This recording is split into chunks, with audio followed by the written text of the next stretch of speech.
I'm Alden Egan. I'm a clinical nurse specialist and I make $125,000 a year.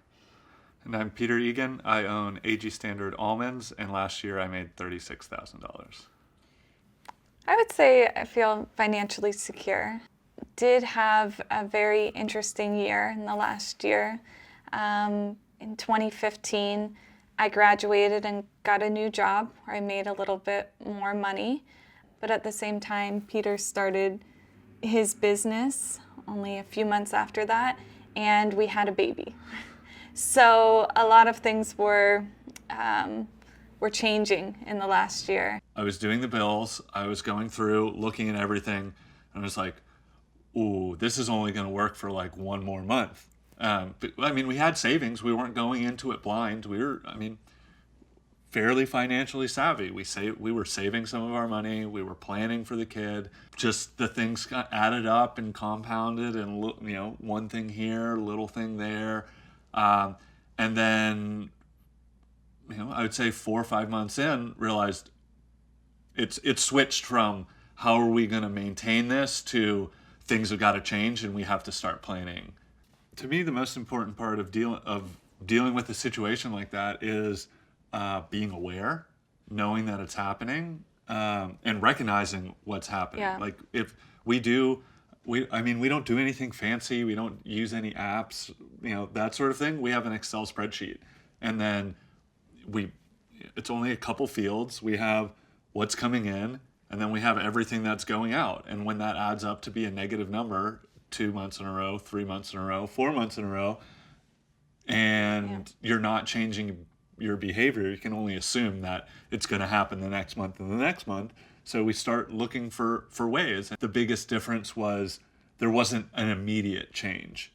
All of a sudden we had to plan these changes 6 months in advance. Whereas in the past, just the two of us working, no kids, we would just make an adjustment. We would see something and a week later it would be fixed. We said, oh, well, we went out to eat too much this month. And it's like, okay, well, the next month we didn't go out to eat. The logic behind that is not the same as when you're changing your rent and you're changing your childcare. There's definitely an emotional attachment to childcare where even if you know it's wrong, you don't necessarily want to change it because you're doing whatever you can in the best interest of baby Luke. So it's not, oh, we're just going to slash childcare. It was like, he's one. What else are we going to do?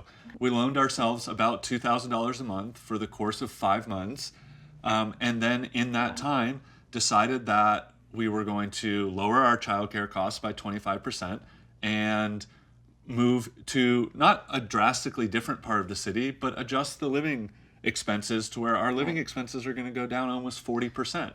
So not only, yes, we did use debt to gap those 5 months, but with the expenses saved at the end, there's a clear path to repaying that. So together, our combined monthly net is $8,500. Our monthly expenses, our rent is $2,350 base rent. That includes parking. We lucked out. Our gas and electric is $125 more or less. Internet and TV.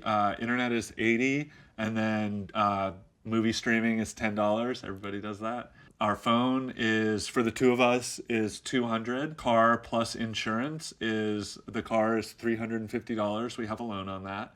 And our insurance is about $350 as well. Alden's student loan is $500. Mine is $250. Monthly food, like grocery expenses, are $400. And then on to our recurring expenses. Our childcare is $1,400 per month, and that's somebody coming into our home to take care of Luke. Monthly diapers and baby care is about $90. Our gym membership is $150. Meals out is about $100. Girls' night is $50 once a month, and then travel is a big expense since we've had the baby. Every holiday, or at least quarterly, we're traveling somewhere, so we budget about $500 per month for that, even though we're only traveling roughly quarterly.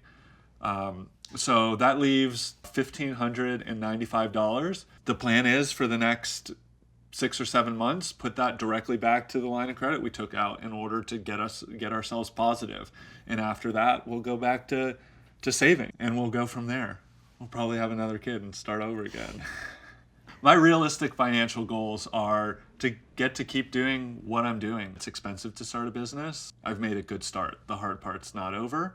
So I would like to continue to have the opportunity to see where that takes me. The long-term value, in my predictions, will start to realize themselves year 3, year 4. So I still have another year or two of minimal salary and working as much as possible.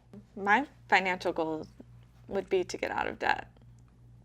I find a lot of peace living without any major debt and knowing you can easily afford your monthly expenses based on your income.